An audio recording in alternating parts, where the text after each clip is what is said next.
ನಮಸ್ಕಾರ ಸ್ನೇಹಿತರೆ. ದೇಶದ ಲಕ್ಷಾಂತರ ಉದ್ಯೋಗಿಗಳಿಗೆ ಕೇಂದ್ರ ಸರ್ಕಾರ ಹಾಗೂ ಇಪಿಎಫ್ಒ ಸಂಸ್ಥೆಯು ಈಗ ಅತ್ಯಂತ ಸಂತಸದ ಸುದ್ದಿಯನ್ನು ನೀಡಿದೆ.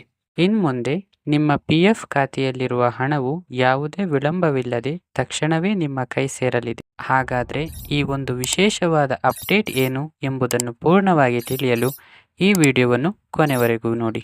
ಸ್ನೇಹಿತರೆ, ನೀವು UPI ಮೂಲಕ ಹಣ ಕಳಿಸುವಷ್ಟೇ ಸಲೀಸಾಗಿ ಮತ್ತು ವೇಗವಾಗಿ ಇನ್ಮುಂದೆ ನಿಮ್ಮ PF ಹಣವನ್ನು ಬ್ಯಾಂಕ್ ಖಾತೆಗೆ ವರ್ಗಾಯಿಸಿಕೊಳ್ಳಬಹುದು.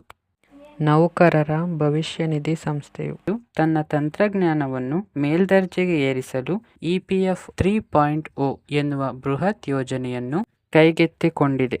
ಇದರ ಭಾಗವಾಗಿ ಸಾಫ್ಟ್ವೇರ್ ವ್ಯವಸ್ಥೆಯನ್ನು ನವೀಕರಿಸಲಾಗುತ್ತಿದ್ದು 2026ರ ಏಪ್ರಿಲ್ ತಿಂಗಳಿನಿಂದ ಈ ಹೊಸ ಸೇವೆ ಅಧಿಕೃತವಾಗಿ ಕಾರ್ಯಾರಂಭ ಮಾಡಲಿದೆ. ತುರ್ತು ಸಂದರ್ಭಗಳಿಗಾಗಿ PF ಖಾತೆಯಲ್ಲಿರುವ ಮೊತ್ತದ 75% ಹಣವನ್ನು ಶೀಘ್ರವಾಗಿ ಪಡೆಯಲು ಈ ನೂತನ ತಂತ್ರಜ್ಞಾನವು ನೆರವಾಗಲಿದೆ. ಅಷ್ಟೇ ಅಲ್ಲದೆ ಈ ಸುಲಭ ವರ್ಗಾವಣೆ ಪ್ರಕ್ರಿಯೆಗಾಗಿ ಪ್ರತ್ಯೇಕವಾದ ಮೊಬೈಲ್ ಅಪ್ಲಿಕೇಶನ್ ಕೂಡ ಸಾರ್ವಜನಿಕರಿಗಾಗಿ ಬಿಡುಗಡೆಯಾಗಲಿದೆ.